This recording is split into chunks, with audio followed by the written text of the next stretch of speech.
They say life breaks you right before it blesses you. But for Emily Turner, life didn't just break her, it shattered her. Until one old man appeared at the exact moment she needed hope. Emily Turner pulled her thin jacket tighter around her body as she hurried down the snowy street. Her dark hair was messy from the wind, her eyes swollen from crying, and her breath trembled in the cold morning air. She had just been fired, again. Not because she was lazy, not because she didn't try, but because people assumed too much when they looked at her. She worked hard, she did her best, but the world was heavy. And today felt like the day everything collapsed. Emily stepped into a small diner to warm up. It was quiet, except for the soft hum of the heater and the smell of fresh coffee. She sat in the corner, her hands shaking as she tried to wipe her tears before anyone noticed. But someone did. An elderly man with gentle gray hair and a warm smile slowly approached. He wore a brown winter coat and held a cup of steaming tea.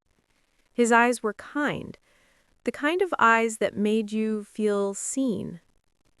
"Mind if I sit, young lady?" he asked softly. Emily blinked, surprised. Sure?" He placed the tea in front of her. "You look like someone who needs this more than I do." Emily swallowed. "Thank you." He waited, patient, calm. "What happened?" he finally asked. Emily hesitated. Should she tell a stranger? But something about him felt safe. "I lost my job," she whispered. I was trying so hard, and now I don't know how I'm going to pay rent or even eat. I feel like life is just done with me." The old man nodded slowly, as if her pain wasn't a burden, but a truth he respected. "What's your name?" he asked gently. "Emily." "Well, Emily, I'm Henry, and I don't believe life is done with you. Sometimes life pushes us to the edge so we can see a new path." Emily forced a weak smile. "I wish I believed that." Henry reached into his wallet and quietly placed a $50 bill on the table. "Use this for a warm meal, and don't say no. Kindness loses its power when rejected." Emily's eyes filled with tears again, but this time they weren't from sadness. "Thank you, seriously." Henry patted her hand. "You remind me of someone I once loved very much." Before Emily could ask what he meant, a loud voice yelled from the other side of the diner. "There you are! I've been looking for you." Emily turned to see her ex-boyfriend, Trevor, storming toward her, a tall man with dark, messy hair and angry eyes. The kind of man who blamed everyone but himself. "Why didn't you answer my messages?" he snapped. Emily froze. "Trevor, please, not here." Trevor grabbed her wrist roughly. "After everything I did for you, you think you can just walk out?" Henry stood up, immediately. Even with his gray hair and thin frame, something about him felt strong. "Son," he said calmly, "let go of her." Trevor scoffed. "Who is this old man?" Henry didn't flinch. "A man who knows what fear looks like. Let her go." People in the diner turned to look. Trevor cursed under his breath but released her. "This isn't over, Emily," he shouted before storming out. Emily collapsed into tears. "I'm so sorry," she whispered. "I didn't want you involved." Henry placed a hand on her shoulder.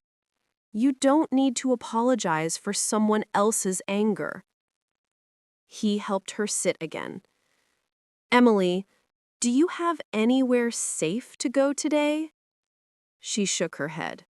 No, not really. He nodded with understanding. Come with me. I'm not asking you to trust me blindly. I'm offering safety, warmth, and a chance to breathe. Emily hesitated, but something deep inside told her this man wasn't danger. He was kindness in human form. So she followed him. Henry's home was a modest wooden cabin outside the city. Warm lights glowed from inside, and the scent of cinnamon filled the air when he opened the door. "Make yourself comfortable," he said. Emily stepped in, feeling a strange wave of peace wash over her. Family pictures lined the walls. Henry with a dark-haired young woman who looked almost like Emily. "That's my daughter," he said softly when he noticed her looking. "She died 10 years ago. She had your smile." Emily's heart tightened. "I'm so sorry." Henry nodded. "Grief is just love with nowhere to go." They sat by the fireplace. Henry brought her soup, blankets, and even warm socks. "No one deserves to cry alone," he said. Hours passed. Emily finally felt safe, warm, human again. Then, a loud knock shook the door. Henry opened it. Trevor. His face twisted with rage. "Where is she?" Henry stepped outside and shut the door behind him, blocking Trevor's view. "You need to leave," Henry said firmly. Trevor shoved him. "Stay out of this, old man." Emily's heart pounded as she watched from the window. She wanted to scream, but her voice failed her. Henry didn't fight, but he didn't step back either. "You have two choices," Henry said quietly. "Walk away or face the consequences of hurting someone who has already been hurt enough." Trevor raised his fist, but before he could swing, a neighbor, a tall rancher, stepped out of his house. "Everything all right here, Henry?" he called out. More neighbors appeared, one by one. Trevor looked around, eyes widening. He was outnumbered. He cursed and stormed off into the darkness. Henry came back inside, breathing heavily, but smiling gently. "You're safe now," he said. Emily burst into tears again, but this time they were tears of unimaginable relief. "Why are you doing all this for me?" she whispered. Henry sat beside her. "Because once, someone saved me when I thought my life was over. And kindness, real kindness, must continue its journey." He looked at her with warm eyes. "And because you deserve a life where you are not afraid." Emily hugged him, shaking. Thank you so much." That night, Emily slept peacefully for the first time in months, and by morning, her life would never be the same again, because Henry had one more surprise. A job offer at his late daughter's bakery, a place he hadn't opened since she passed, until he met Emily. "You brought warmth back into this home," he told her. "Now let me help you rebuild your life." Emily cried again, tears of healing this time. And in that moment, she realized something. Sometimes, the people who save us are angels disguised as ordinary strangers. Thank you for listening, my darling heart. If this story touched you, warmed you, or reminded you that kindness still exists in this world, you are always welcome here at DYLN Stories, where every story is a hug and every ending brings us closer together.